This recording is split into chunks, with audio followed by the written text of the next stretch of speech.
Welcome to the first meal plan for ultimate vegan satisfaction. I'm filming in my assistant Allie's kitchen today because I'm currently living with my parents temporarily and I just like her kitchen more and I think it's really cute. In the Vegan for Good course, we are all about going vegan and staying vegan.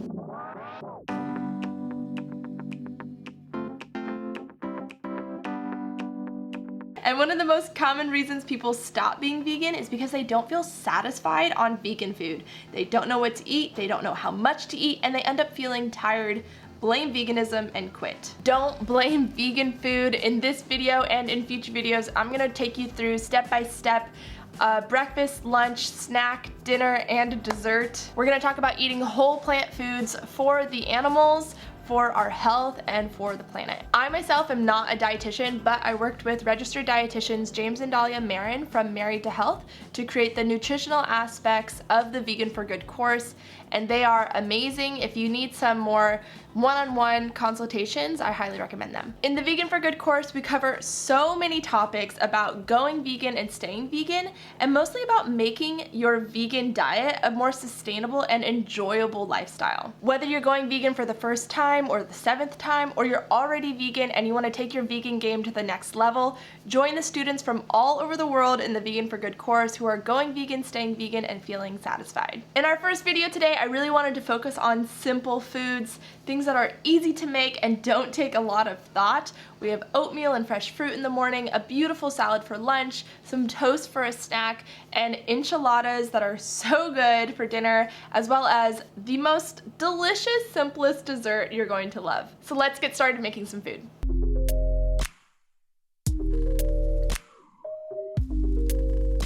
All right, fellow vegans and almost vegans, and I'm just trying to figure out how to eat well vegans, welcome. Let's start with a pretty basic breakfast. I personally like to keep it pretty simple at breakfast time. Not only do I love to keep things easy in my busy morning, I also personally really enjoy simple foods. There's really no need to overthink things. So this is one of my favorites. First things first, let's chop up some fresh fruit, whatever you have on hand, and in the climate and season you're in. Today we're having strawberries, kiwis, and oranges, and then we're going to make our oatmeal. I prefer old-fashioned rolled oats because they are incredibly inexpensive and they cook much more quickly than steel cut, but steel cut oats are awesome and I use those too. You'll just cook your oats at a 2-to-1 ratio, and I like to add in a couple of chopped dates as the main sweetener. Now, how much oats should you make? This is one major factor when talking about being satisfied, right? Eating enough. Since every person is completely different depending on age, size, and activity level, I can't give exact calorie recommendations. And anyway, I personally don't like to count calories at all. A general rule of thumb, eat until you're full. And if you're still hungry, keep eating.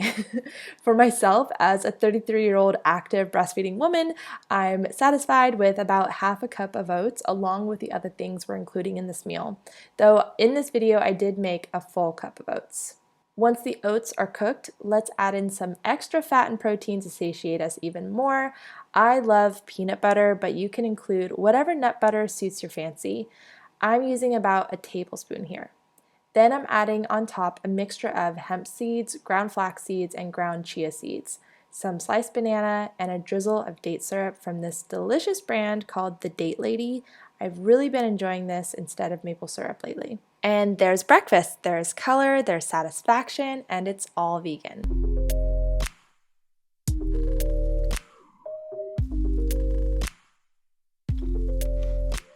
Now let's eat some lunch, a giant salad of greens, beans, etc. This salad is for arugula lovers. I love a giant bowl of arugula. It's peppery and spicy and full of nutrition. So go ahead and fill up a big bowl of arugula and or spinach, and let's peel and chop a sweet potato to roast. To be honest, when I made this for lunch, I later realized I personally could have used about 3 of these sweet potatoes to fill me up.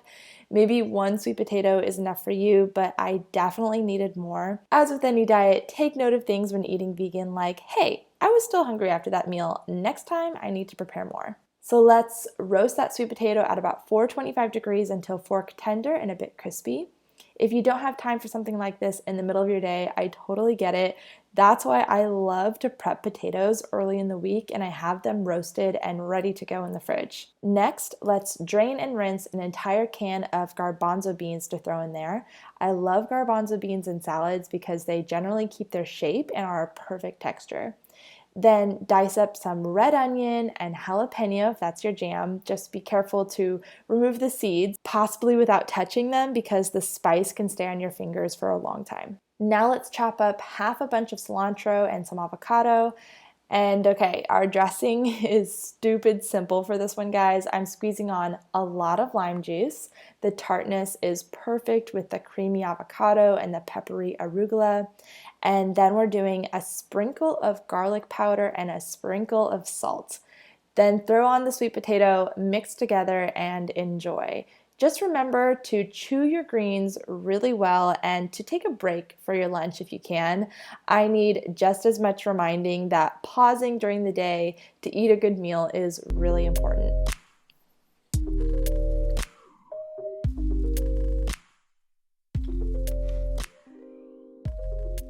Okay, it's time for a snack. I love to have snacks during the day because when I'm hungry, I listen to my intuition and reach for wholesome food to hold me over until my next mealtime. A quick note about bread. I want to challenge you to find a hole-in-the-wall bakery near you.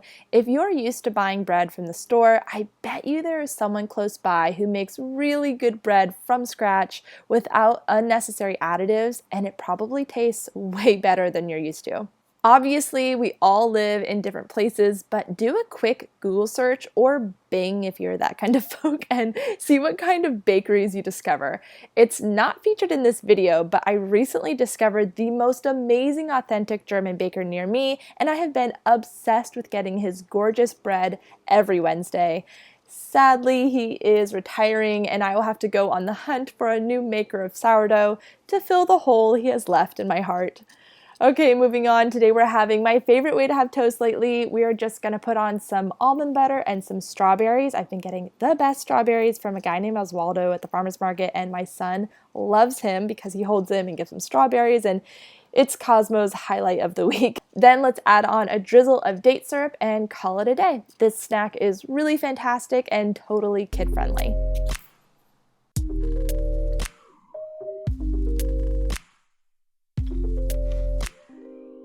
Now it's time for dinner. Personally, dinner is the meal that I like to put a lot of effort into. I'm not only cooking for myself, but also my non-vegan husband, so it's important to me that we both sit down to something truly delicious and filling. Also, I have found that if I eat too light of a meal at dinner, I end up getting kind of hungry by bedtime, and it may make it harder to get a good night's rest. Tonight we're making enchiladas. Enchiladas may sound like a complicated meal, but they are actually quite simple.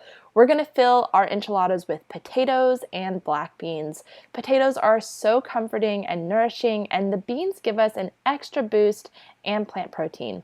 However, I do want to show you that enchiladas can be rather versatile, so today I also wanted to include this leftover Spanish rice that was in the fridge.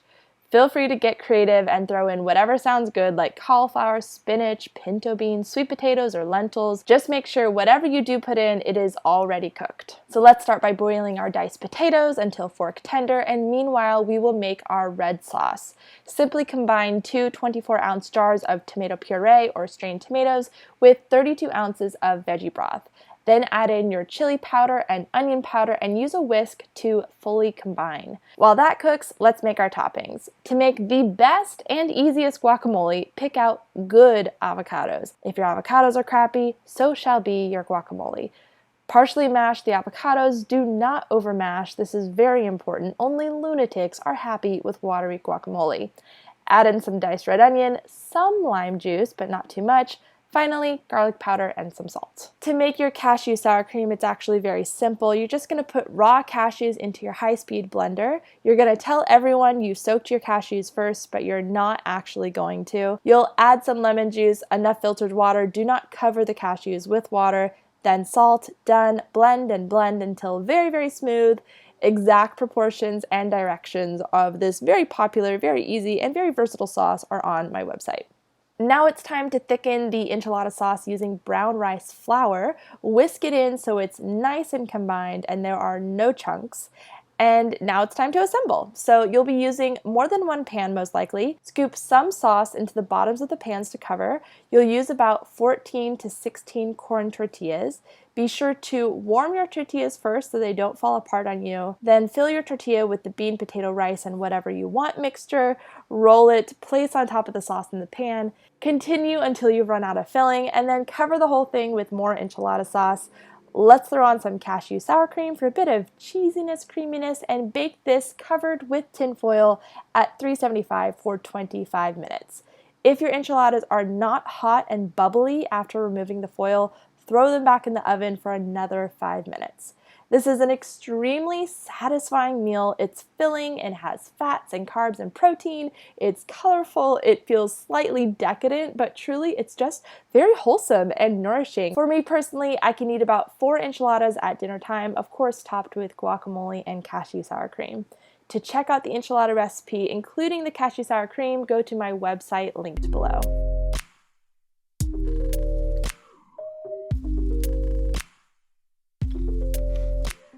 And finally, let's do as the French do and include something sweet at the end.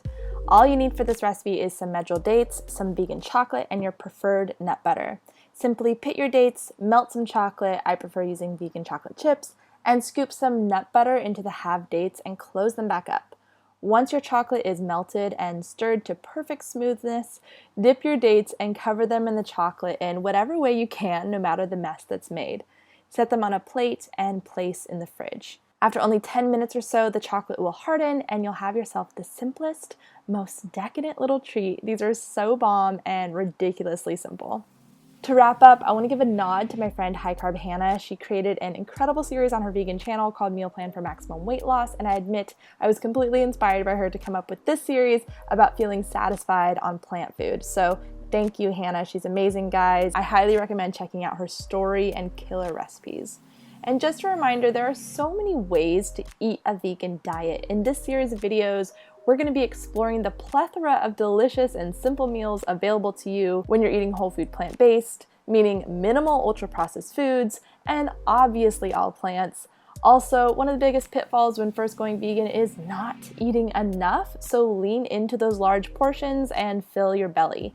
Exact portion sizes will look different for everyone, so just keep that in mind. And if you want to know more about making your vegan lifestyle sustainable, enjoyable, and effortless, check out my fully self-paced online digital course called Vegan for Good. We have a lot of fun on there, and there are people from all over the world chiming in the private community. Thanks for watching, and I'll see you in the next video.